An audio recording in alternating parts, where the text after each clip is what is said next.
இந்திய விண்வெளி ஆய்வு மையமான இஸ்ரோ இரவு 10 மணி அளவில் PSLV C-60 என்ற ராக்கெட்டை விண்ணுக்கு அனுப்புகிறது.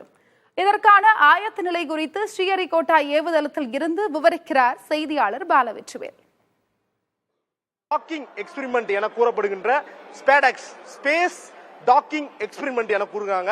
இந்த PSLV ராக்கெட்டினுடைய ஒரு மாதிரி வடிவத்தை தான் பார்க்கிறோம். இந்த PSLV C-60 ராக்கெட்டினுடைய முனைப்பகுதி PS4 இந்த பகுதியில தான் 2 செயற்கைக்கோள்களும் இருக்குது. அதோட சேர்ந்து 24 உப செயற்கைக்கோள்களும் இந்த ராக்கெட் லான்ச் பேட், அதாவது இஸ்ரோ ஸ்ரீஹரிகோட்டாவில் உள்ள 2வது ஏவுதளத்துல சரியாக 9:58 மணிக்கு விண்ணில் ஏவப்பட உள்ளது.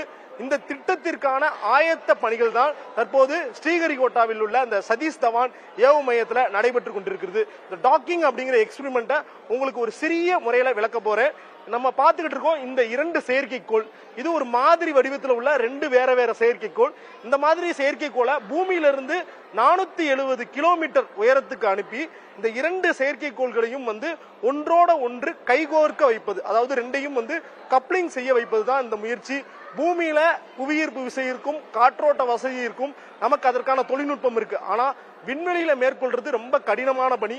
இதற்கு முன்பு அமெரிக்கா, ஐரோப்பிய விண்வெளி மையம், சீனா போன்ற நாடுகள் தான் இதை மேற்கொண்டிருக்கிறாங்க.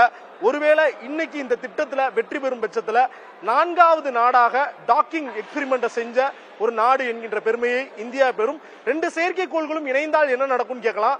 இங்க இருக்கக்கூடிய மண் துகள்களை இங்க டிரான்ஸ்பர் பண்ண முடியும், இங்க இருக்கக்கூடிய மனிதர்களை இங்க டிரான்ஸ்பர் பண்ண முடியும்.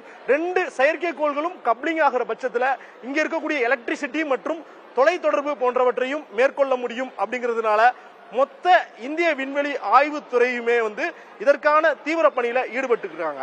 புதிய தலைமுறைக்காக ஒளிப்பதிவாளர் கிருஷ்ணமூர்த்தியுடன் செய்தியாளர் பாலவெற்றிவேல், நவநீத கிருஷ்ணன்.